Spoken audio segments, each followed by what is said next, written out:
donde la palabra correcta es esteatosis hepática. Pero resulta que me llega un paciente y me dice: doctor, yo estoy aquí porque estoy inquieto. Tengo glicemia en 104 en ayunas, tengo insulina basal en 45,1 y las transaminasas hepáticas están altas. Me fui a un médico ecografista quien me dice que tengo grasa en el hígado, pero que eso es normal. Me quedé algo abismado y decidí hacer un estudio ante este hallazgo antes ocasional.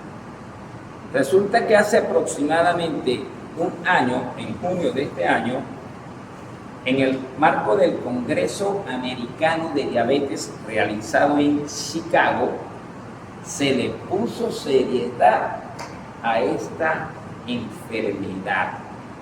Ahora es enfermedad hepática esteatóxica o grasosa asociada a disfunción metabólica. Entonces, ¿tiene alguna importancia médica que ustedes o cualquiera se haga un ecograma y que ese ecograma reporte grasa hepática? Bueno, hasta hace muy poco era un problema médico no reconocido. Afecta a 30% de la población mundial. De ustedes 32, hay aproximadamente 10 con un problema de grasa hepática. Se cree que de cada 3 pacientes con diabetes tipo 2, 2 tienen grasa hepática.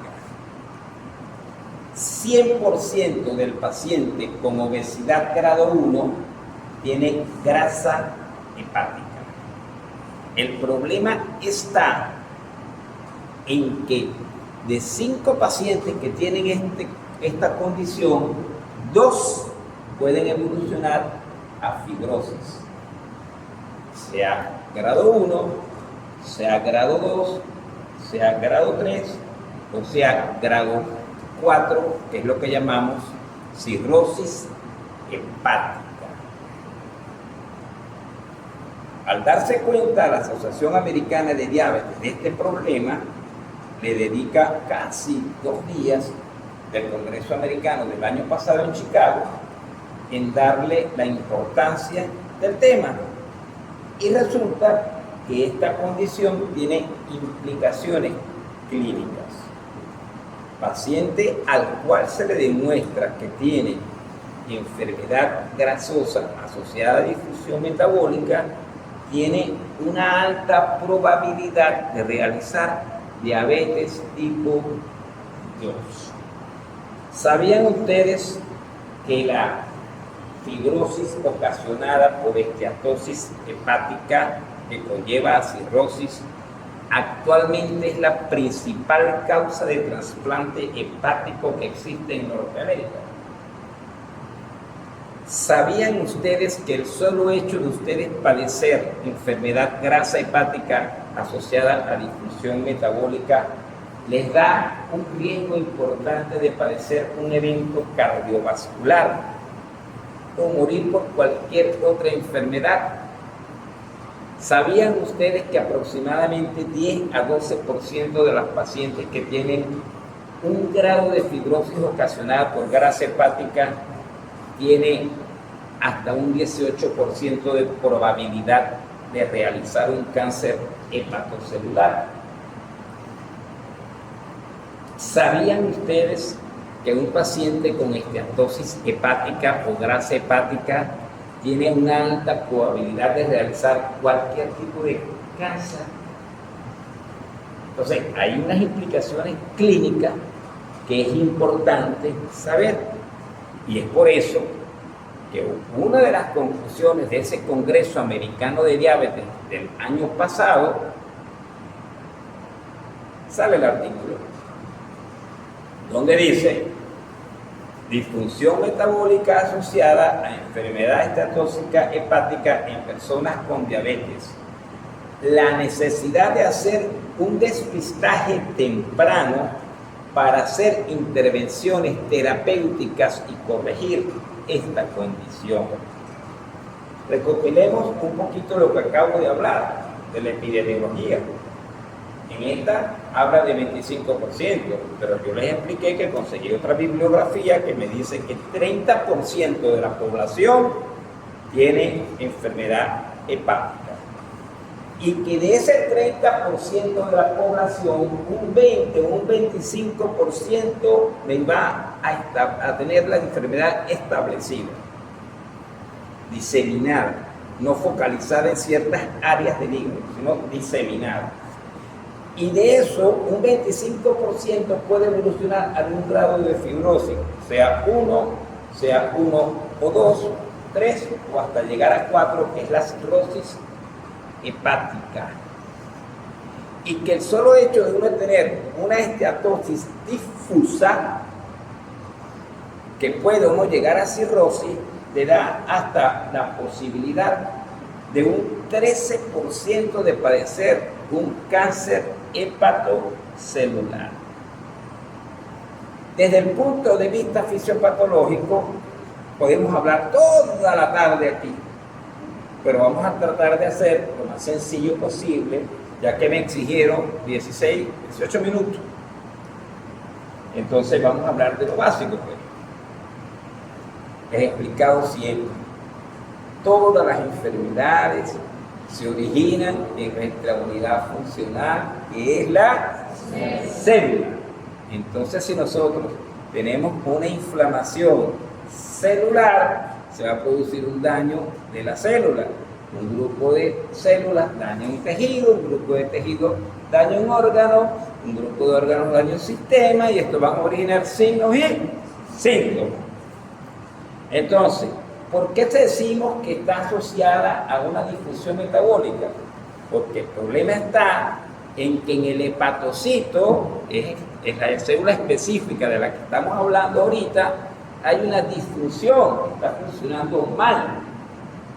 La insulina, que es una glándula que se produce en el páncreas, no está haciendo el efecto adecuado en el hígado, en el músculo y en el tejido adiposo. ¿Qué va a ocasionar eso? Que el hepatocito no esté obteniendo energía del ciclo de Krebs a través del piruvato aportado por la glucosa, sino que me está obteniendo energía de otro lado. ¿De dónde? De los ácidos grasos, de las proteínas. ¿Y qué pasa con eso? Que no me va a haber una producción adecuada de ATP, sino de hidrogeniones y de los ATP que me hacen que la célula se dañe la bomba sodio ATPasa, se acumula sodio dentro de la célula, hincha y destruye la célula. ¿Y qué pasa cuando eso sucede? Que se activan ciertos receptores para que se liberen unas moléculas que se llaman citocinas, y esas citocinas van a desencadenar una respuesta inmunoinflamatoria. Entonces, si eso sucede constantemente en tu hígado, la esteatosis hepática se debe a una inflamación crónica. Fisiopatológicamente hay otras causas, hay algunos factores genéticos, se describe el polimorfismo de un gen, que para otros muy complicado el nombre, adiponutrina. Cuando hay una mutación de ese gen, entonces hay un metabolismo inadecuado de los ácidos grasos dentro del hepatocito. Hay una enzima que también está involucrada en la formación de grasa en el hígado, que se llama ATP citrato liasa. Si esa enzima funciona bien, el piruvato entra a la mitocondria y trabaja el ciclo de Krebs bien. Si esa enzima trabaja mal, hay desviación hacia la formación de ciclo de Krebs por el citocromo, ya que ella tiene que ver con la entrada del citocromo al citoplasma, y hay obtención de energía que no debe ser. y una constante liberación de citocinas proinflamatorias como son factor de necrosis tumoral alfa, interleuquina 6, interleuquina 8 e interleuquina 1. ¿Y ustedes de dónde vienen todas esas interleuquinas?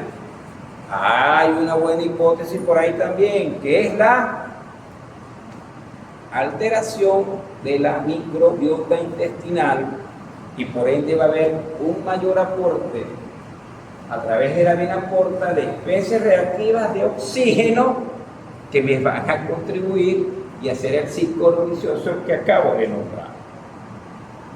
Entonces, hablarles de esta lámina, pasamos toda la tarde. Aquí lo único que sepan es cómo la resistencia a la insulina es capaz a mí de producirme todo estos efectos. Estatosis hepática, inflamación crónica, respuesta inmunoinflamatoria perenne constante. Enfoques de tratamiento. ¿Algún tratamiento específico que me actúe directamente en el hepatocito? Hasta ahora, no. ¿Por qué? Porque está bien establecido que realizar una dieta, una pérdida aproximadamente de 10% de tu peso, puede mejorar tu condición hepática. Estos famosos medicamentos que se están usando para muchas cosas, como son los análogos de GLP-1, que surgen básicamente para el control de pacientes con diabetes 2, que se usan para pacientes con obesidad, para que pierdan peso. No crean que tienen un efecto directo sobre el hepatocito para mejorar la función de este. No. Simplemente cuando la persona baja de peso, cuando la persona pierde 10% de su peso corporal, ¿qué baja? La inflamación, baja la respuesta inmune, va a disminuir la agresión sobre el hepatocito. Es decir, que estos medicamentos tienen ese efecto, pero de una forma indirecta. Ahorita los están usando hasta para todo. He llegado a leer unas cosas tan locas que me dicen que los análogos de GLP-1 te mejoran la artrosis en rodilla. Yo no estoy creyendo. O sea, que estos medicamentos actúen a nivel óseo para que disminuya el dolor en la rodilla. No son capaces de decirme que simplemente porque tú pierdes el peso disminuye la acción mecánica sobre tu cadera, tu rodilla y tu tobillo, y por eso mejora el dolor. Liraglutide, el que más usamos aquí porque es el que más tenemos acceso desde el punto de vista económico. 39% de los pacientes que lo usan durante un año mejoran el perfil hepático. Recuerden que nosotros hacemos el diagnóstico desde el punto de vista ecográfico, como no contamos con la ecografía aquí, y muy pocos pacientes a los cuales se realizan colecistectomía me toman biopsia hepática para determinar qué grado de estatosis hay, que es gold estándar.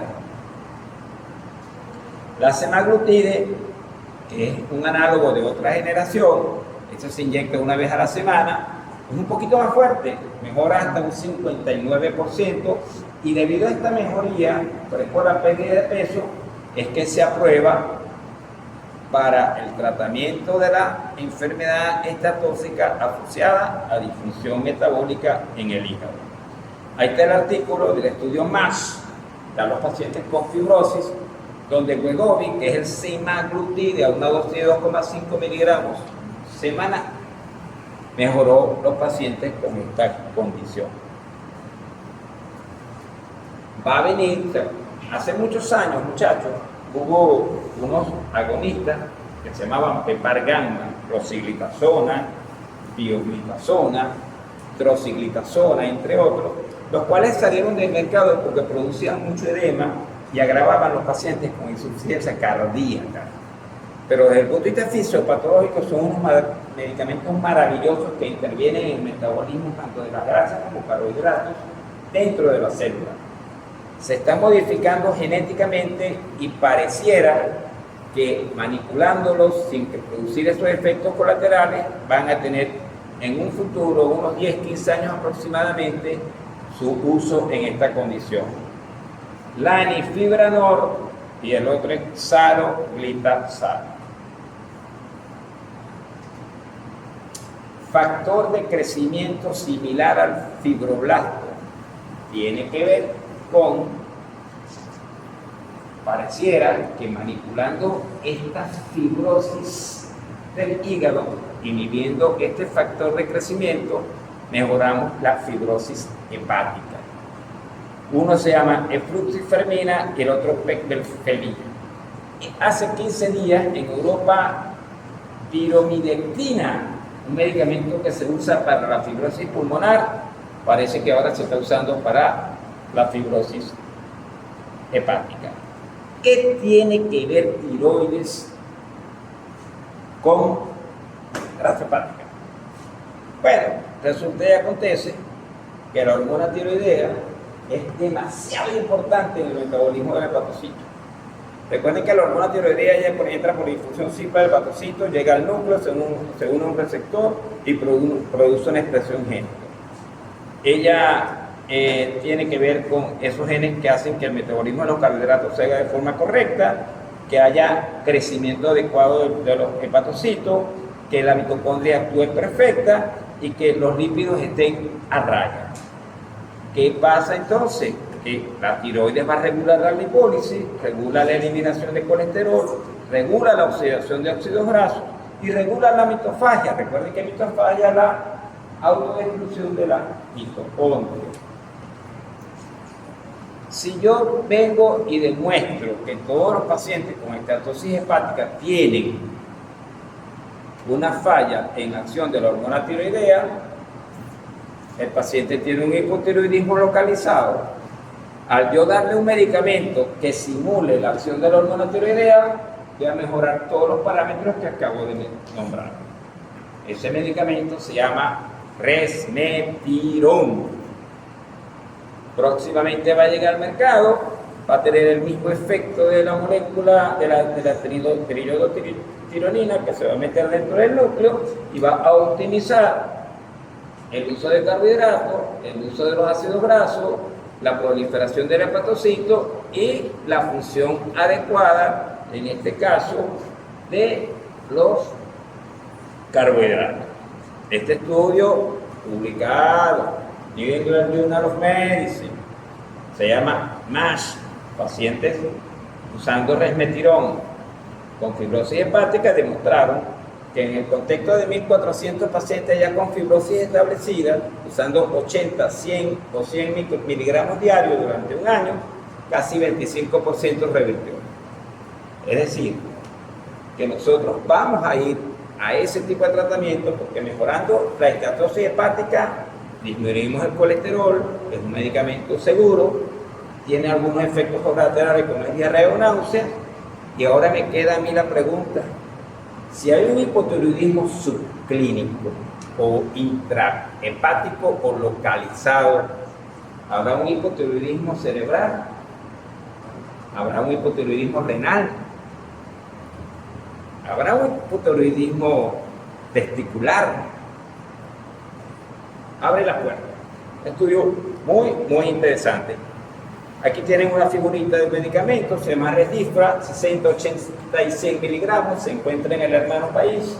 No sé qué costo tiene actualmente, pero tenemos que usarlo con cuidado.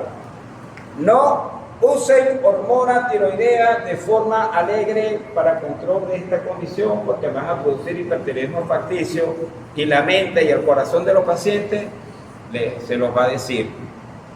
Muy mal hecho. Espero que hayan entendido y Dios los bendiga a todos.